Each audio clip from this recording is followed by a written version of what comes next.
এবং যখন তোমার রব ফেরেশতাদের বললেন, নিশ্চয়ই আমি পৃথিবীতে প্রতিনিধি সৃষ্টি করব, তারা বলল, আপনি কি জমিনে এমন কেউকে সৃষ্টি করবেন যারা তার মধ্যে অশান্তি সৃষ্টি করবে এবং রক্তপাত করবে? এবং আমরাই তো আপনার গুণগান করছি এবং আপনারই পবিত্রতা বর্ণনা করে থাকি। তিনি বললেন, তোমরা তা জানো না যা আমি জানি। এবং তিনি আদমকে সমস্ত নাম শিক্ষা দিলেন। অনন্তর তৎসমুদায় ফেরেশতাদের সামনে উপস্থিত করলেন। অতঃপর বললেন, যদি তোমরা সত্যবাদী হও তাহলে আমাকে এসব বস্তুর নামসমূহ বর্ণনা করো। তারা বলছিল, আপনি পরম পবিত্র, আপনি আমাদেরকে যা শিক্ষা দিয়েছেন তা ব্যতীত আমাদের কোনো জ্ঞান নাই। নিশ্চয়ই আপনি মহাজ্ঞানী, বিজ্ঞানময়।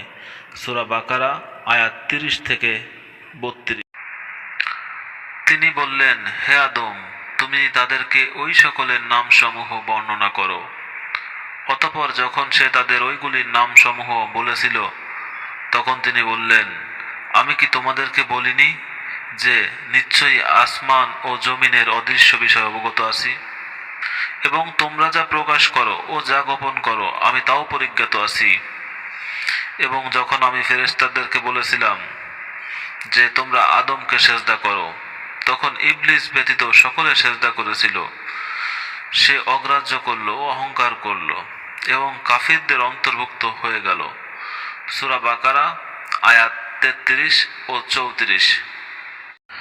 এবং আমি বললাম, হে আদম, তুমিও তোমার স্ত্রী জান্নাতে অবস্থান করো এবং তা হতে যা ইচ্ছা স্বাচ্ছন্দ্যে আহার করো, কিন্তু ওই বৃক্ষের নিকটবর্তী হয়ে না, তাহলে তোমরা অত্যাচারীদের অন্তর্ভুক্ত হয়ে যাবে। অনন্তর শয়তান তাদের উভয়কে সেখান হতে বিচ্যুত করল। অতঃপর তারা উভয়ে যেখানে ছিল সেখান হতে তাদেরকে বহিষ্কার করল। এবং আমি বললাম, তোমরা নিচে নেমে যাও, তোমরা পরস্পরের শত্রু, এবং পৃথিবীতে রয়েছে তোমাদের জন্য এক নির্দিষ্ট কালের অবস্থিতি ও ভোগ সম্পদ। অতঃপর আদম স্বীয় রব হতে কতিপয় বাণী শিক্ষা লাভ করল। আল্লাহ তখন তার প্রতি কৃপার দৃষ্টি দিলেন। নিশ্চয়ই তিনি ক্ষমাশীল, করুণাময়। সূরা বাকারা আয়াত 35 থেকে 37। আমি বললাম, তোমরা সবাই এখান থেকে নিচে নেমে যাও। অনন্তর আমার পক্ষ হতে তোমাদের নিকট যে উপদেশ উপস্থিত হবে, যারা আমার সেই উপদেশ অনুসরণ করবে, বস্তুত তাদের কোনো ভয় নেই এবং তারা চিন্তিতও হবে না। আর যারা অবিশ্বাস করবে এবং আমার নিদর্শনসমূহে মিথ্যা আরোপ করবে, তারাই জাহান্নামের অধিবাসী, তার মধ্যেই তারা সদা অবস্থান করবে। হে ইসরায়েলি বংশধর, আমি তোমাদেরকে যে সুখ সম্পদ দান করেছি তা স্মরণ করো এবং আমার অঙ্গীকার পূর্ণ করো। আমিও তোমাদের প্রতি কৃত অঙ্গীকার পূর্ণ করব এবং তোমরা শুধু আমাকেই ভয় করো। সূরা বাকারা আয়াত 38 থেকে 40। এবং আমি যা অবতীর্ণ করেছি তার প্রতি বিশ্বাস স্থাপন করো।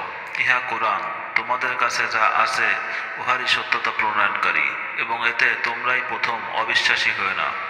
এবং আমার নিদর্শনাবলীর পরিবর্তে সামান্য মূল্য গ্রহণ করো না, তোমরা বরং আমাকেই ভয় করো। এবং তোমরা সত্যকে মিথ্যার সাথে মিশ্রিত করো না, এবং জেনে শুনে সত্য গোপন করো না। আর তোমরা সালাত প্রতিষ্ঠা করো ও যাকাত প্রদান করো এবং রুকুকারীদের সাথে রুকু করো। তোমরা কি লোকদেরকে সৎ কাজের আদেশ করছো এবং তোমাদের নিজেদের সম্বন্ধে বিস্মৃতি হচ্ছ, অথচ তোমরা গ্রন্থ পাঠ করো? তাহলে কি তোমরা হৃদয়ঙ্গম করছো না? সূরা বাকারা আয়াত 41 থেকে